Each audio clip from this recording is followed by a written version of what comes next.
Teens are over superheroes. Want to see more connected masculinity. Bad timing for us because we have our new Avengers Doomsday inspired film thread shirts in the film thread shop. Already we're out of size. And suddenly teens are over superheroes. The timing is bad for me. But this is our teen market has just been blown up. So this is a story in Deadline. I know you've got the notes, Badger. But they're over there. I mean, could it be the market's kind of flooded? But let's see what the article. Well, they're saying that till Spider-Man comes out, and then right. Yeah.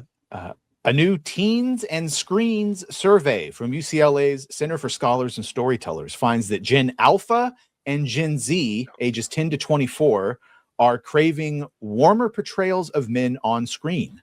Think less aloof sorcerer, Doctor Strange, more emotionally available dad. No. The report jokingly frames it at, really, they named him less Doctor Strange and more Dr. Robbie, shorthand for swapping distant, hyper-competent heroes for men who show up with care, mentorship, and actual feelings. By a 5-to-1 margin, young viewers said they want to see more fathers enjoying parenting and fathers showing love to kids, compared with those who want less of that dynamic. This is not a subtle nudge. This is a billboard. According to the study's authors, young audiences are not merely asking for better dads. They want a broader reimagining of masculinity. Fathers, coaches, teachers, mentors, men who are present, men who are kind, men who are emotionally fluent. F-slur. Excuse me. In other words, the next big character arc might not involve saying the multiverse or saving the multiverse. It might involve packing a lunch, giving advice, and saying, I'm proud of you without flinching. Dude, we're done here. I feel like we're talking about two different things here. Like this is like, first of all, I don't know what this has to do with teens. As someone with teens, I'll tell you this, like, I'm hearing these teenagers saying shit that we said back in high school, and it blows my freaking mind. Like, they're definitely, Gen Alpha is getting their shit together. So, but also it's like, can we not kind of have both? Can we not have masculine men while also having good dads? Still like stoic Al Bundy. Right. Well, I mean, we literally just saw that, right? With the Night of Seven Kingdoms, man. Duncan and Egg, right. That was a great father-son story. That wasn't a father and son, right? And now, if they're talking that kind of masculinity, I'm like, yeah, that's perfect, right? A strong guy who's teaching this young boy how to be a man, right? But he also, and you could tell he cares about the kid, right? Yeah. So if they're talking about something like that, okay, I'm all for that. Right. Yeah. That's not what they're talking about. They're talking about continuing the feminization of men.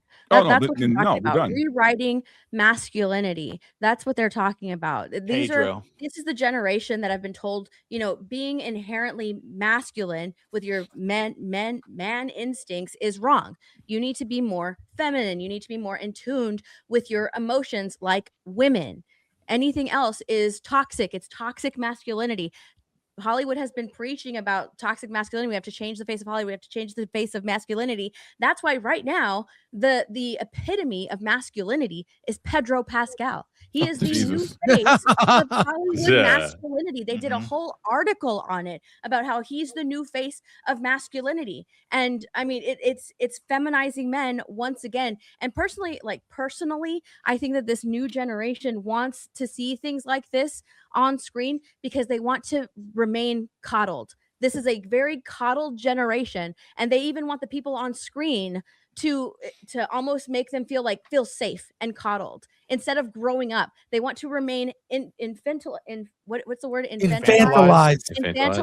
for as long as they can. That's why we have adults going to theme parks and trying to remain a child forever. Like they want to see all of those parental figures because they want to be safe. They want to stay in a childlike mindset for as long as possible. They just want to remain coddled instead of that sounds more like fucking children and taking responsibility of your own life. That sounds more like Gen Z than Gen Alpha, though. Like, that's what I'm saying. Like, I don't know who they studied here or if this was just in freaking California or where the hell this study took place. Because from what I am seeing, at least, and maybe it's just because I'm in freaking North Carolina, but like, that's not what I'm seeing from Gen Alpha, which is because they seem to be making a big pivot from Gen Z, which is the ones who are all currently getting mass fired from companies all over the freaking country because they can't get their shit together and can't operate in a workplace. So like, I don't see that with Gen Alpha, which makes this article specifically more weird, where I'm like, who the hell was this study actually for? UCLA, so Yeah. leftist Is it? California Exactly. kid. It says Yeah. UCLA, yeah. Oh, there Oh, you I go. thought Center that- for I thought that Scholars was and a joke. Storytellers. Yeah, Yeah. I worry that it's been a problem for a long time about it feels like creativity by committee. Like people just sat in a room and instead of just concentrating on writing a good story, which is, I mean, there's great examples of shows that have worldwide acclaim that people love, like Night at the Seven Kingdoms, Breaking Bad, Mad Men, that just like everyone loved. It had great writing, great characters. And then there's other things where you can just tell, and which is confirmed with Starfleet Academy, where they just go by what demographic do I need to pander to for and how many in each episode or whatever. And you can tell that it's not that's the reasoning, and that's what has result. I don't know. So when it comes to masculinity, and I hope that they are not listening to these studies, because it's anti-creativity. This is not what people respond to. And I'm sure whoever was in the study maybe think that that's an idea of what they want to see. I don't think they know what they want. They're teenagers. I think they'll know it when they see it, and they'll just gravitate to it, and we'll see the outcome of that by ticket sales and by subscription fees. So, and we're seeing what success is like currently with 9 of the 7 Kingdoms. Everyone loves it. And when it comes to masculinity, yeah, they're great, accessible, very interesting characters, all of them, and all of them masculine in some way. The results will speak for themselves, and I just hope it's not just done by committee as like these studies show. Well, going back to Bond, what perfect Anthony example. Mackie said too, and anybody can answer this for me, like just by handfuls, right? Like what is a celebrity? Who's a celebrity right now that could put asses in seats no matter what he's in? Tom Cruise. Or she. Yeah. Keanu Okay, Reeves. that's one. Yeah, Tom maybe Cruise. Keanu Reeves. Yeah, there you Keanu. go. Everyone went to go see that Keanu, Angel okay. Comedian movie. And I'm talking like proven box office. They can put asses in seats. Like, so we got 2, right? That's the thing. Anthony Mackie's Project right. Hail Mary because They're- Ryan Gosling is in it. I'm saying Right. it because I know it's going to be a great story, and I know it's going to be a great movie. I just think that the age of the movie star is over. I don't think there is the movie star anymore, right? There's not that one person that could put asses in seats outside of like 2 people that we just named off. Maybe mostly Chalamet. That's 3. Right. It's mostly Right. older actors. It's not most of these new guys at the very least. Would the theory not be if we gave them a chance and stopped hiring based on fucking sexuality or skin color, that people with talent and would rise to the occasion? Like James Bond is going to be a perfect example of this. You could return to stoic action male who woos women and kills bad guys, or you can make him a whiny little bitch that misses his girlfriend for 2 movies. Which way, Hollywood? Right. And the reason why John Wick works is because it's a revenge story. Everybody loves a revenge movie, right? So that's why that worked, man. But yeah, I just don't think that there's enough celebrities anymore that can quantify as a movie star anymore. It's all content now. Let me share one last thing on this topic, and then we'll move on to soups and other topics here. From Ashley on X, and this went viral.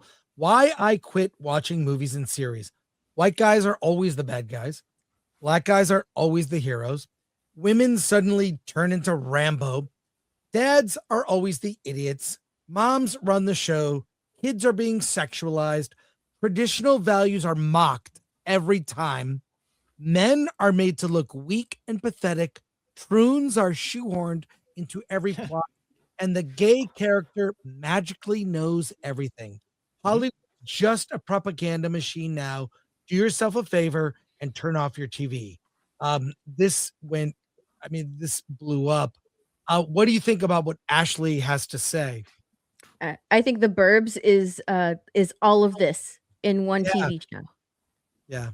The new Burbs series. Oh, I saw you God. do a video, or I saw you post and do a video about it.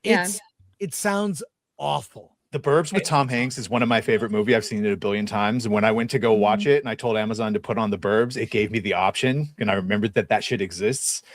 Let that be the last one that's sacrificed on the altar, please.